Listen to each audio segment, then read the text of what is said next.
This is a TalkStation original podcast. On this week's episode of the Paperboys Podcast, we speak to the prop queen Ariel Epstein, formerly of WCTI 12 and now making a name for herself in the world of sports betting. We also speak to News-Times editor and publisher Lockwood Phillips on the evolution of sports betting and name, image, and likeness in North Carolina. It all starts right now on the Paperboys Podcast.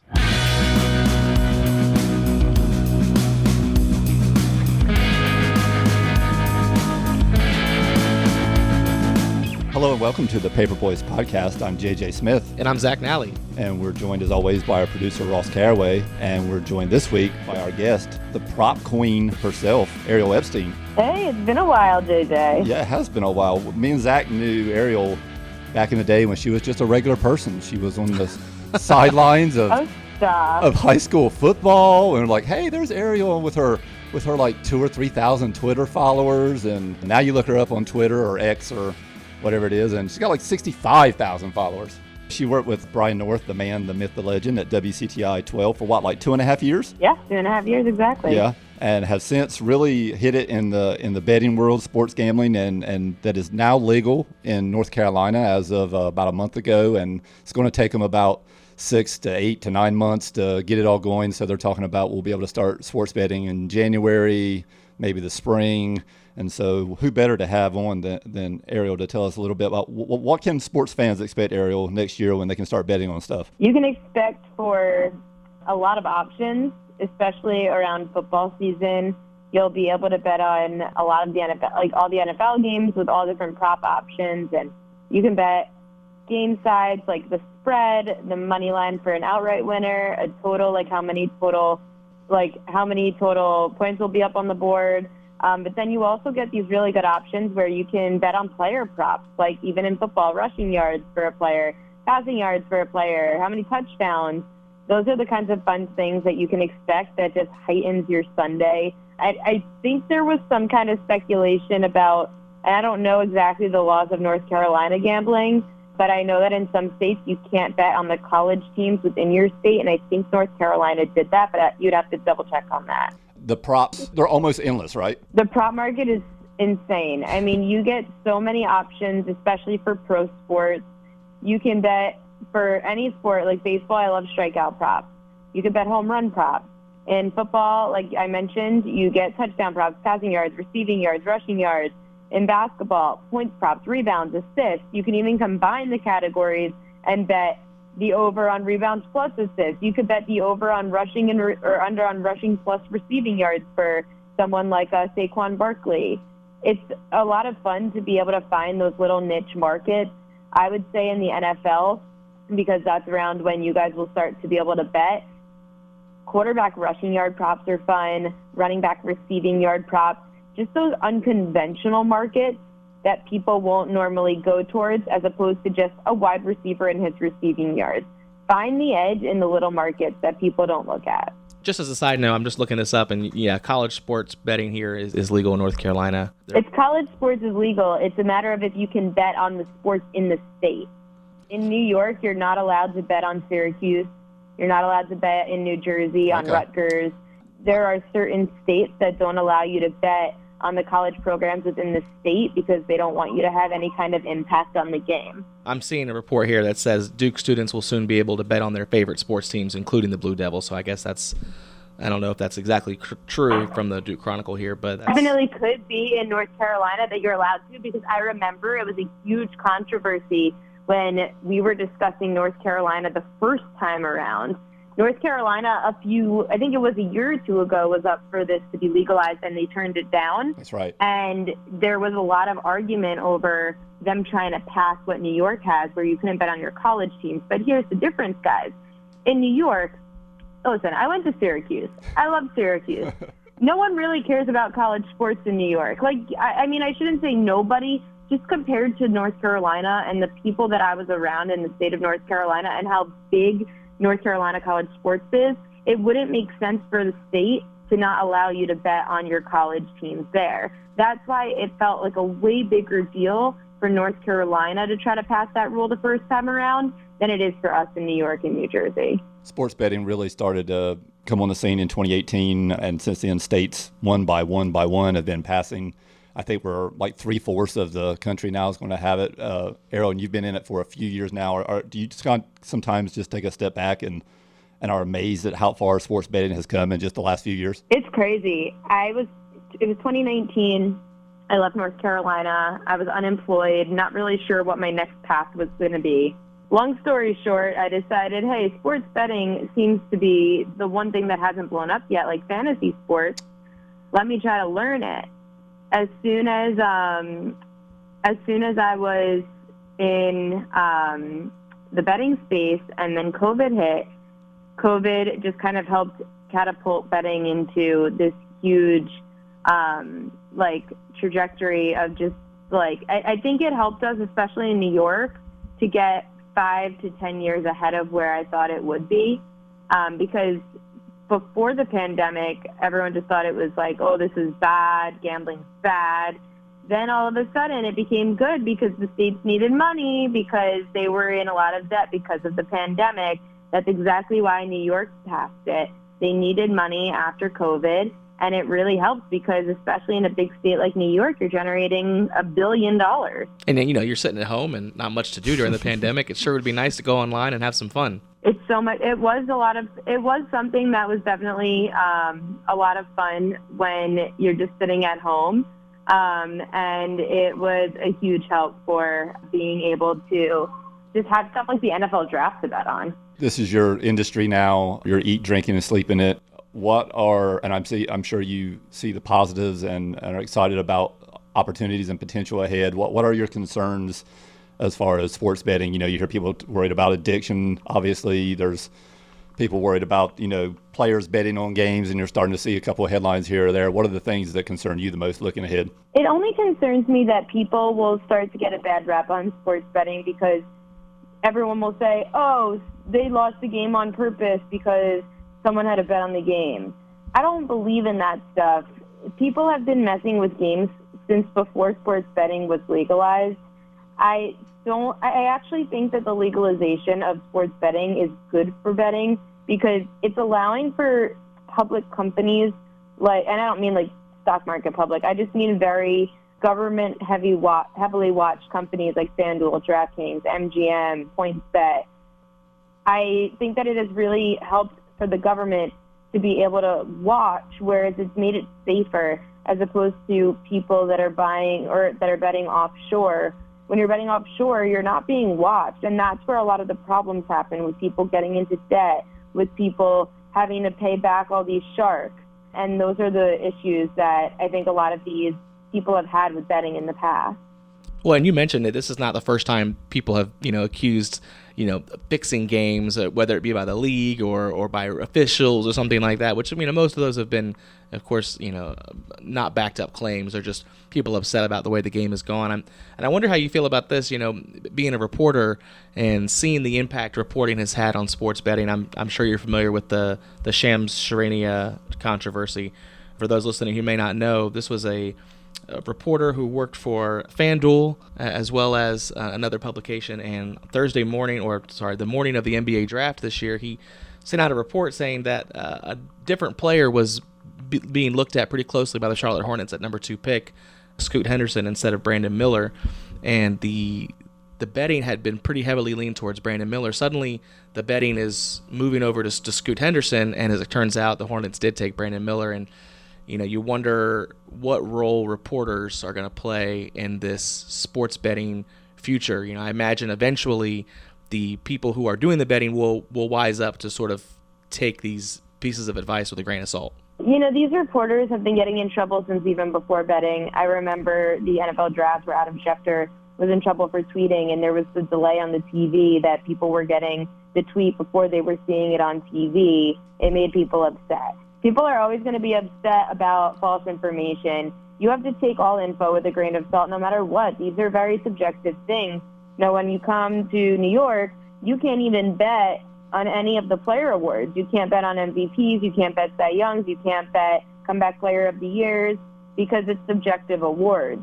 You'll see some of the states regulate certain rules that way because they don't want to deal with so much of these rumors affecting how people can bet. Whereas if you're betting on a game, you're just betting on the outcome of a game or props, etc. as opposed to these kinds of speculations of what people's opinions and decisions could lead to when it comes to drafting players or voting for someone to win an MVP award. That's why some states get involved by regulating it right away. However, you're going to see some of these reporters, of course, come out with the news that they get. That's not going to change. It's just all about the better. I know people that laid minus 1,000 on the NBA draft last year because they thought it was a surefire number one pick. Ends up they lose the money because all the information from Woj was wrong leading up to the draft. These are just things people who are betting just are going to have to learn, like, hey, who can I trust for information? And the thing that I try to do as someone who's a betting analyst, now remember, a lot of these people you're referencing, like Shams, like Woj, Schefter, they're not gambling people. They're info people.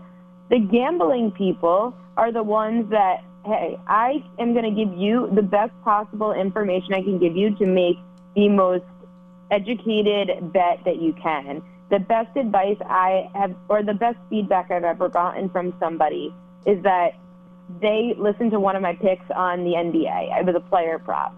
I gave out Jonas Valanciunas over rebounds plus assists. That didn't hit. However, my information on the assists is what led a bettor who watches my videos to just bet the over on his assists because he likes my information better on just over assists as opposed to the rebounds plus assists. He messaged me and said, hey, I won my bet on over assists. Thank you for the info. I didn't really love the rebounds part, but I bet the assists. I said, that's the best feedback I could have gotten because I want you to just make your own personal educated bet based on the information that you're consuming. Let's take a quick break and then we'll come back and talk more with Ariel.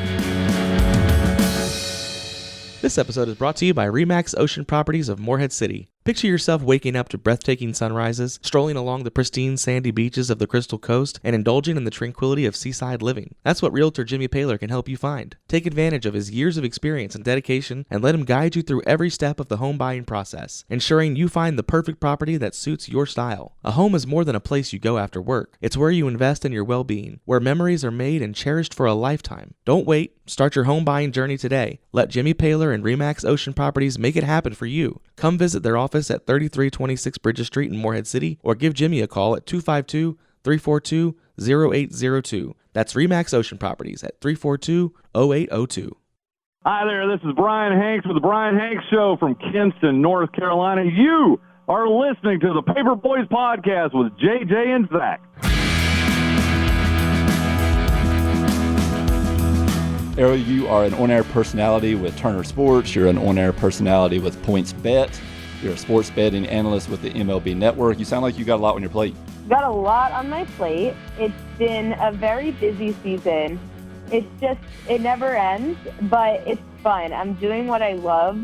It's something that even when I was in local news at WCTI, I was doing fantasy sports for fun. Now I just turned it into a job. What kind of work goes into your props? A ton. I spend from about 10 p.m. until midnight the night before where I start handicapping games right after the games end. Then I wake up in the morning, I see what the numbers are on the sports book, how things moved overnight. Then I end up looking at the lines again from about 8:30 until 10:30, and I finalize all my picks. Then I go on air and I give them out. So every season it kind of changes a little bit based on the timing and how things work out. In football season, I'm able to start handicapping on Thursday or Friday because games aren't until Sunday, and it's once a week per team. So the books will start coming out with stuff once practice starts on Wednesdays. However, in baseball and NBA, it's every day. So every day is a grind of getting to these props. As soon as they come out, get the best line. And I try to get my numbers first, where I do my research first before looking at the book. This way I'm not influenced by the book's numbers. I'm just looking at what I think the numbers should be. Then I look at the book, see where I find the edges. That's when I start my betting. Who gave you the nickname, the Prop Queen? You know, it's funny. My dad, thank you, Dad, just trademarked it for me. So now it is officially mine, being called Prop Queen. This all started during the pandemic in 2020. The betting world was not really my thing at the beginning. I wasn't very good at thinking like a sharp. I was thinking like a public Joe. I had to learn a lot, how to think like the people in Vegas, think like a sports book. That's how you find the edges. Until I was able to get to that point, I used the props market because the props was my gateway into betting. Props was very similar to fantasy sports. It was the same kind of handicap. It was the same kind of assessment of the game.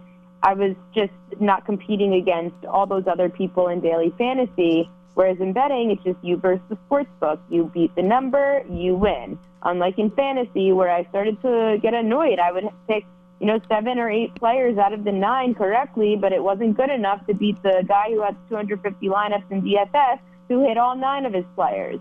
At least in sports betting, it was able to okay, I got a lot of my bets right, I win today.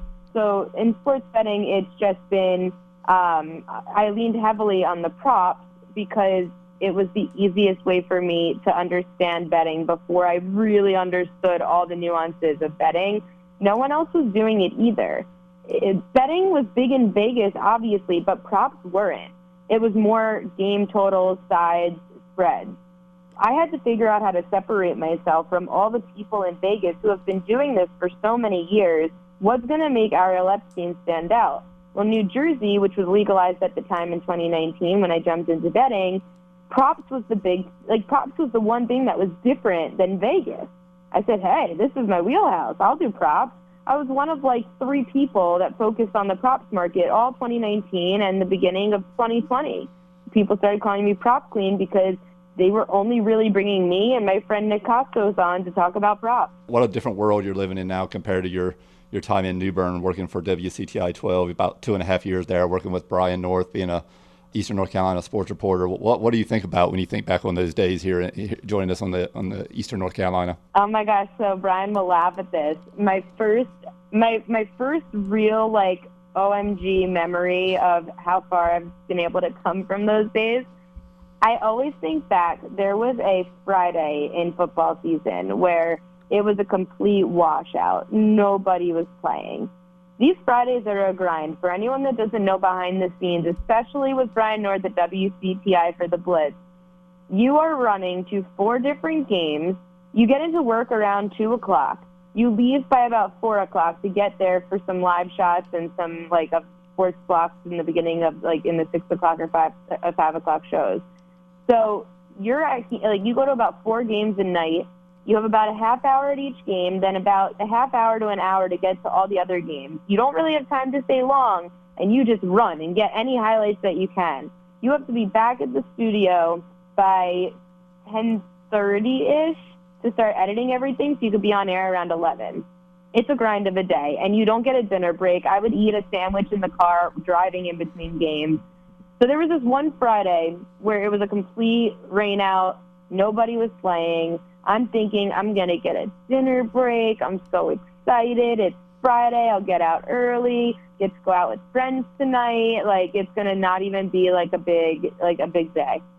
Brian finds the one team, which was 8-man football, playing 2 hours away in the pouring rain. Of course. Tells me to go cover it. I go, you've got to be kidding me. And no offense, and I'm not going to name the school. No offense. This really is what I have to go 4 hours round trip to cover today. He goes, what else are you going to do? I go, I don't know, have an easy night, just anchor the sportscast and go home and eat dinner tonight. We have a grind of a day every day. Why can't I just stay back and have an easy night tonight? He goes, nope, that's what everyone else is going to do. You're going to go cover 8-man football 2 hours away. So I'm listening to High Hopes, the song, on my repeat on my shuffle for anyone that doesn't know it. It's just I don't know. It was the song that came onto my shuffle one time, and I just said, you know what, this makes sense. It's by Panic at the Disco, and I'll read you the lyrics because it's basically, Mama says don't give up, and then it was have to have high hopes for a living, shooting for the stars when I couldn't make a killing, didn't have a dime, but I always had a vision, always had high hopes. And I would listen to this nonstop on the way to 8-man football 2 hours away. Every time I think of when I walk into MLB Network now, when I walk in there, I think back to that moment of driving and listening to High Hopes on repeat that everyone has to make these sacrifices in their career to get to where their dream might be. And I made a ton of sacrifices, and I also grinded and worked hard and said yes to my boss, even when I didn't want to. So it's just one of those moments I look back on and say, see, all of that was worth it in the end. Yeah, talk about manifesting what you want out of life, and you leave WCTI, and I know you mentioned that you were unemployed. So what was that journey like, though, transitioning from WCTI to sports betting? It was not as quick as people think. I went from WCTI, I left in April of 2019. I went home, was working for a Canadian-American baseball team. It wasn't even an affiliated minor league team. Then I started doing sideline reporting for Stony Brook football out on Long Island. And at that point was about 6 to 8 months later, I started sports betting. The transition was, I shouldn't say, they're two different jobs.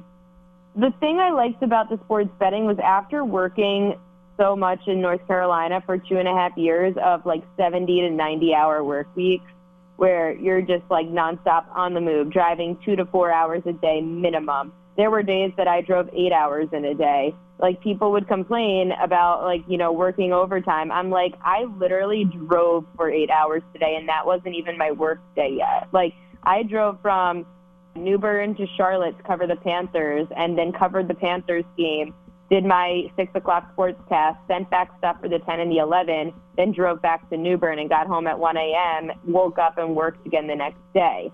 These were long, long days during football season.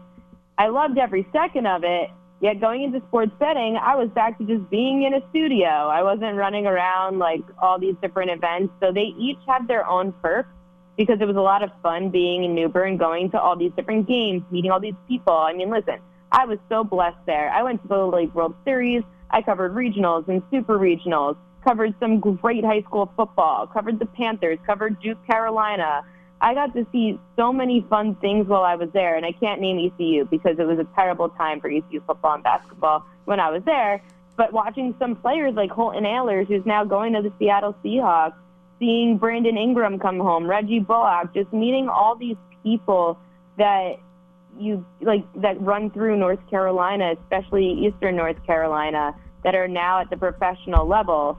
It's a really cool thing to be able to say I did, which is the one thing I got from North Carolina that I didn't get from sports betting. Now, sports betting did give me my dream job by being and hosting shows, and I host shows for PointsBet Sportsbook now. I get to be on national TV with MLB Network and NBA TV, and that's all a dream. That dream wouldn't have happened if it wasn't for all the great people and experiences I got by working in North Carolina. Sounds like some of the most important lessons you've learned in your time in sports journalism was at WCTI. All of them. All my important life lessons were learned at WCTI. Well, Ariel, we are glad to know you now. We were glad to know you then, and it sounds like you've definitely paid your dues to get where you are, and we thank you so much for joining us today, and we hope when betting is for real in North Carolina, you'll join us again and give us some tips. You got it. You just let me know when they finally get everything up and running, and I'll be there. In 1959, you could buy a new house on the coast for about $12,000, a new car for $2,000, and fill it up with gas for only 25 cents a gallon. Everyone was cruising the beach, listening to the Platters, the Coasters, and a young guy named Elvis. And when it was time to eat, they all ended up at El's Drive-In in Morehead City. For over 60 years, El's has been serving up our world-famous super burgers, shrimp burgers, oyster burgers, and our mouth-watering fried chicken and barbecue. This coastal tradition of great food and friendly and fun customer service means El's is proud to be serving our third generation of regulars. And we're not done yet. Drive in and pick your spot under the old oak trees, next to the hospital in Morehead City. Then prepare your taste buds for a coastal tradition like no other, providing the best food, service, and atmosphere in Morehead City since 1959. El's Drive-In, next to the hospital in Morehead City. We're now joined by Lockwood Phillips. He's the editor and publisher of the Carteret News-Times, and he runs Tideland News and the talk station WTKF 107.1 FM, and he's the head honcho. He's El Jefe. He's the boss man. We call him other stuff too, but not to his face. Yeah, see, I know about him. So in May, Mr. Phillips here wrote an editorial in our Carteret County News-Times, and he's not such a big fan of sports gambling and sports betting coming to North Carolina, but it is here, Mr. Phillips. So why are you not such a big fan? Because I like amateur sports. I played amateur sports, and I honestly believe that this whole concept of betting and gambling on sports programs, particularly collegiate. Now, pro I can accept, but collegiate really bothers me, and I know that it's going to filter down into high school, and I can look no further than, is it NIL? Yes.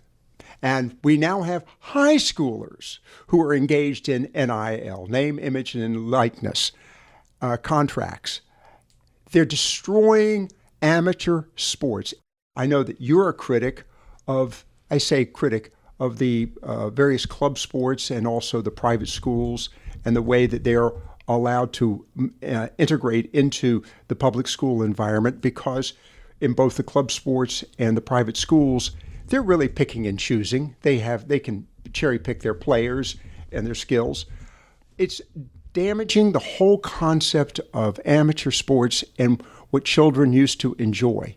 And money is killing it. You love the purity. I don't know so much the purity. I just like the impromptu nature of it, the fact that it's just broad, amorphous, and you have instances where teams are consistently winning and then suddenly they are consistently losing. And so there's a lot of control that comes about as a result of this focus on money, because now there's an even greater goal. It's not just wins and losses, it's finance. And the fact that it's been introduced in college, NIL, the whole aspect of the transfer protocols they're destroying college sports, and college sports was the goal of every high schooler. They just wanted to play in college. They wanted to pursue their career, but now they have to start thinking about professional activities as early as ninth grade or whatever age that group is. No, and I get that perspective, and I understand too that with like NIL, I think about some of the money that gets redirected to the athletes, which there's fair reason for that. There's a lot of money pumping through these athletic programs, and sometimes these kids are, not so much as roughing it, but they are living fairly average lives day to day, and this gives them a chance to capitalize on their individual brands, which is all the rage these days across the board. I will give you that on the NIL. I will say, and a famous story about a college, well, it was a quarterback at Chapel Hill. Apparently Chapel Hill when I was going to school, had not really determined that the forward pass was legal. And that's another story. That's Bill Dooley days. Is that 10 yards in a cloud of dust. Did you go from by horse and buggy to Chapel Hill? Exactly. Is that what you're right, saying? Yeah. So I'll acknowledge that. And the quarterback told about his story. He gave up his senior year playing for Chapel Hill so that he could focus on a scholarship. I think it was a Fulbright scholarship, one of the scholarships. And they were amazed the fact that he had stepped back. And he went through his day as a quarterback in college. And this goes back 40 years ago. It was an 8-hour-a-day job.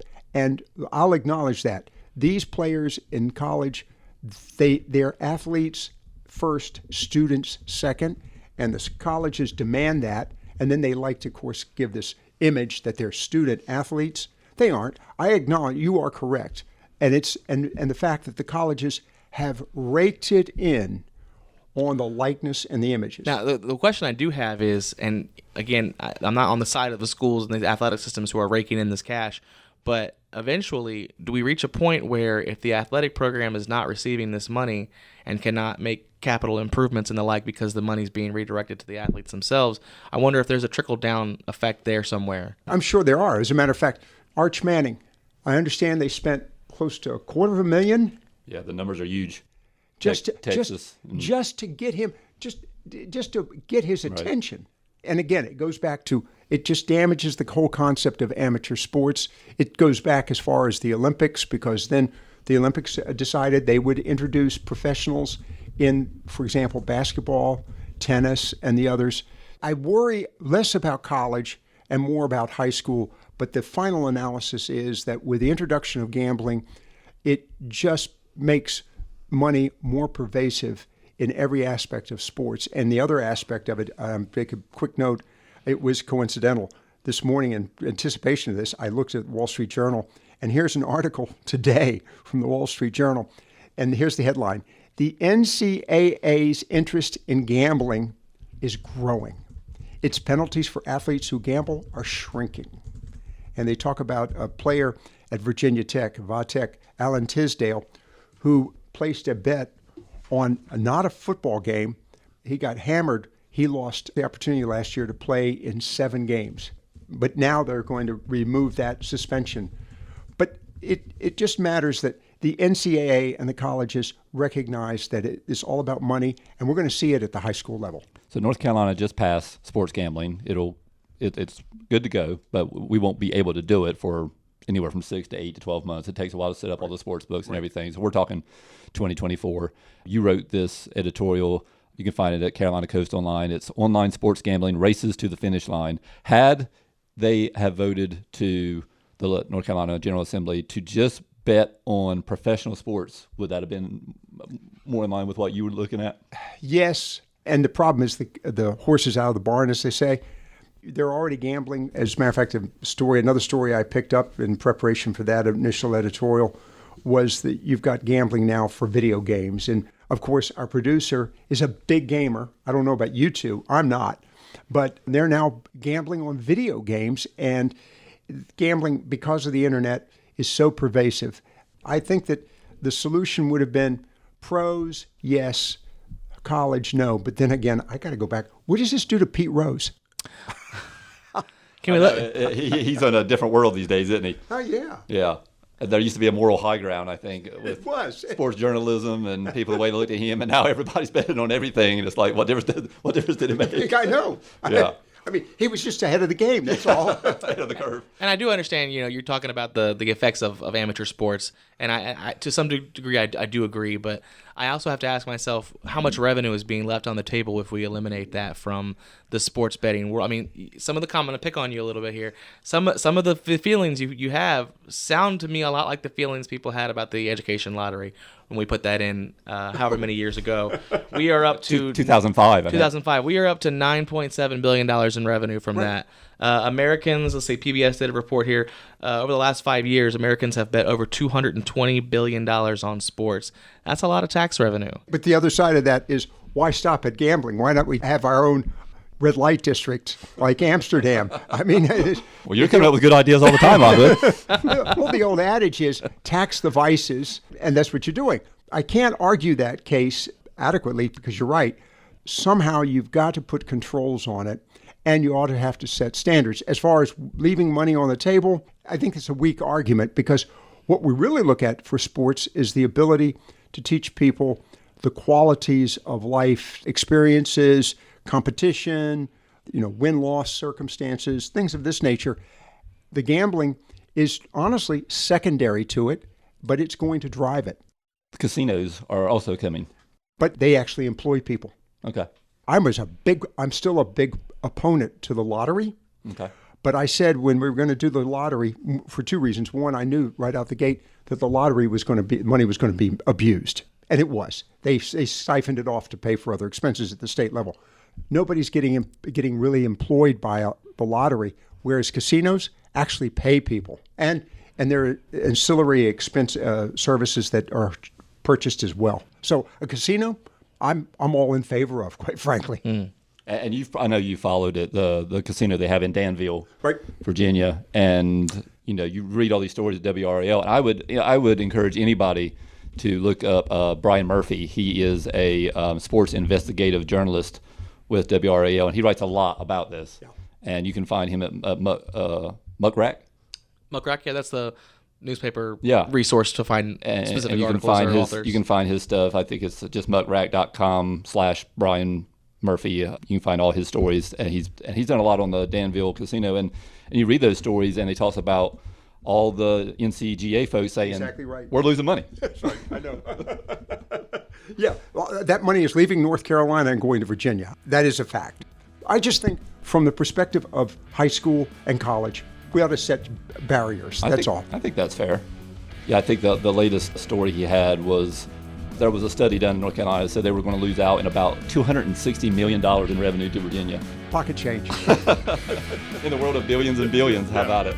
All right, let's take a quick break, and then we'll come back and talk more with Lockwood.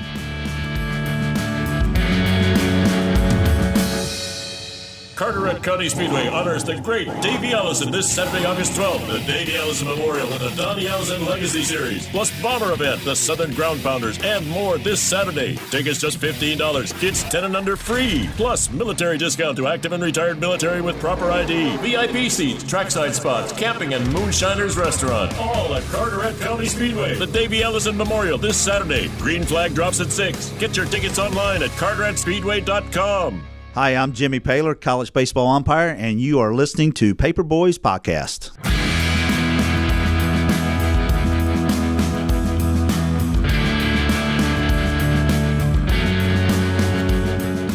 Lockwood, I think one of the most ironic things about this is, granted, it's a very bipartisan bill, but a lot of what's driving it, and you would never have dreamed this 10, 20 years ago, are Republicans. Oh, no question. No question at all. And conservatives, too. Interestingly enough, it's about the money. And to their point, they're saying, well, the horse is out of the barn. We need to go ahead and scrape our money off the top. But I have real heartache over the absence of, if you will, a conversation with high school coaches, with Little League coaches, the Pop Warner. Do they even have Pop Warner? I can't even remember anymore. And sit down and talk with them and saying, okay, if we introduce this, what kind of problems do we look, or potential? And one never knows, but what are the potential problems in the next 5 years? The whole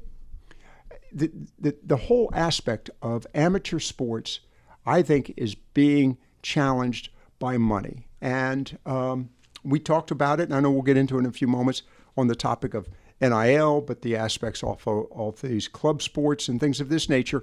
And the other aspect of it is, the willingness on the part of colleges to pursue the very best at any cost.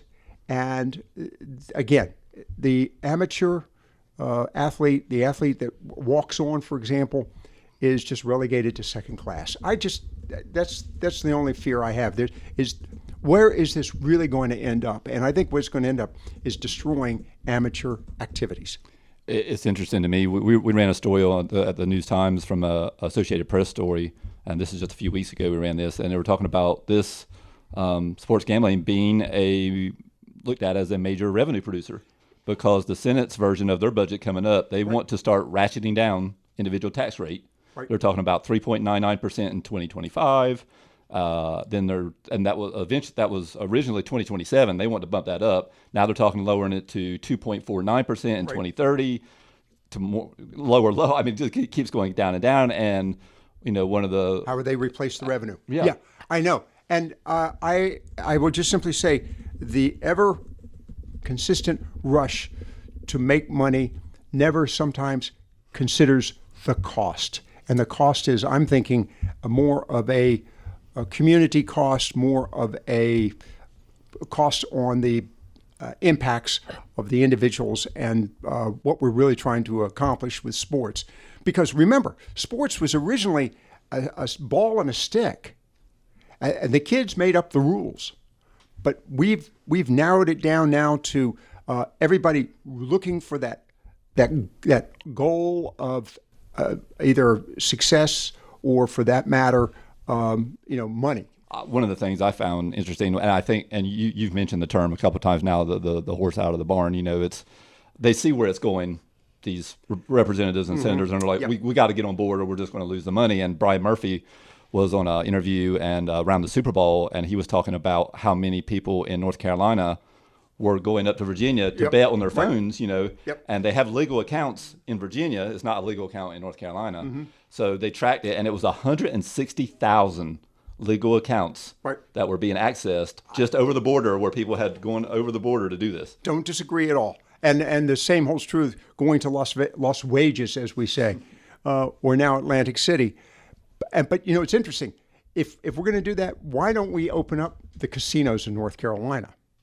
And the other aspect of this, after a while, that dilutes the success of those original casinos, because they're now, rather than just going to 2, you have an option of 20. I just think it's up to the states to have more of a sense of propriety. That's all. Well, and you bring that up, and I think it's an interesting point about when it comes to you talk about people will find a way to bet even without it being legalized. Yeah. Consumer protection comes up here in my mind, and the state's ability to regulate the kind of advertising, the kind of the way that you can bet on sports. With the previous avenues, you could get yourself into some sticky situations, and I would hope that with the state being regulated now, that might be avoided. It might. I still go back to the concept, and I just think that we ought to know what the end goal here is, and it should be more than just making money, and that's what it's become. And by the way, that means the players ought to think about this as well, and that's why we brought up NIL. That's the reason. And I mean, it was a player in California that created the issue of NIL, as I recall. And he said, wait a second, how come I'm not getting a share of the revenue for using my face and name? Ed O'Bannon from UCLA. Yep. Yeah.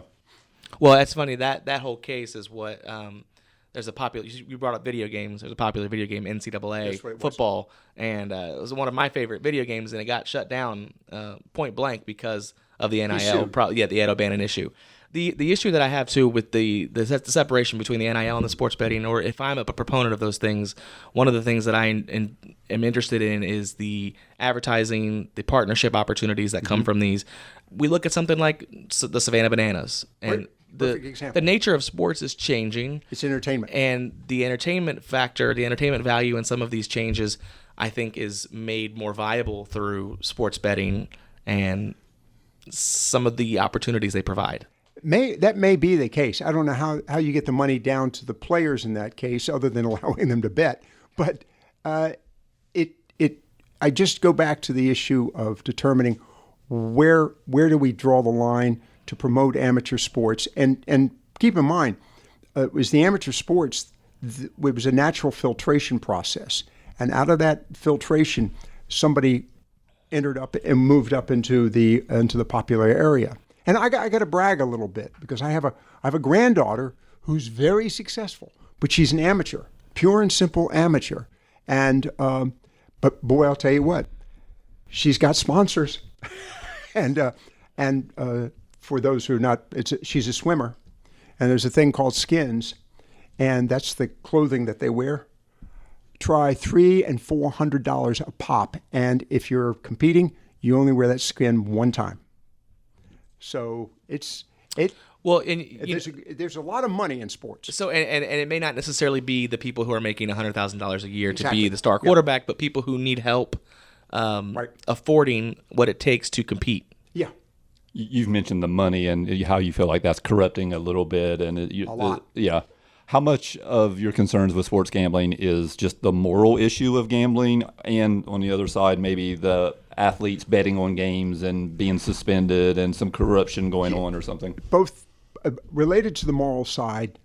I can't address that, because I have gambled. I have played craps. I've played blackjack. I played at the roulette table, but I did it knowing what I was dealing with. I set a limit. And I never walked out with money in my pocket. That just shows you I'm not a very bright gambler. But I had the ability to turn it off, and really, it's boredom for me. But the unfortunate aspect of this is, again, the promotion of it, and it will be promoted, and there are numerous stories. I think I mentioned that in the editorial. Today's youth, because of this device, meaning the cell phone and the computer, these youngsters don't have the boundaries and I look at you and Zach, and I know that I'm going to age you, but even you have those boundaries. Today's children do not have those boundaries. And the part of that is because this device is changing so fast. And, it used to be, there was one thing you could be confident of. You went out to the football, baseball, basketball court, football field, baseball field, and soccer, and you knew it was all on the field, as it were. Now, it's all on that device, and how do you track that? To your point on that one, Zach, it's something that the states need to really look at. I just think they've been rushing for the money. Well, I mean, even I'm looking here at these NFL players recently that have been suspended indefinitely or for certain games. And these are adults making professional money to do what they do, and they're still making these decisions to go against the grain of the rules. How could we expect high schoolers, college athletes to not do the same thing? Exactly. And I just, my only complaint is that if there had been a discussion, but there really hasn't been discussion. It's a matter of, oh, hey, Johnny gets to do it. How come I can't get to do it? Or Virginia can do it. And you are right. The phone gives so much more accessibility now. Used to you have to go find a bookie, or you'd have to go to a casino in person. Listen, at Chapel Hill in my days when I was there was a noted bookie down on downtown in Charlotte. I mean Chapel Hill. So yeah, everybody knew that you went in there and made book. Gambling is an age-old activity, but I just think that we've popularized it and made it too easy. Well, I do want to bring up this just real quick. I'm just looking up this article here in terms of state revenue. The people that will be operating in North Carolina, things like FanDuel and such, they are paying 51% tax rate in New York and 36% in Pennsylvania. Do you know what they're paying in North Carolina? 18. So we just want to throw that in there real quick. Do you think we're a little slow at the table? It's going to be interesting, and this is just starting, and we're not even really betting yet. That's 2024, and so there's a lot more time to talk about this, and I'm sure we will, and talk about it in 2024 when the real bets start.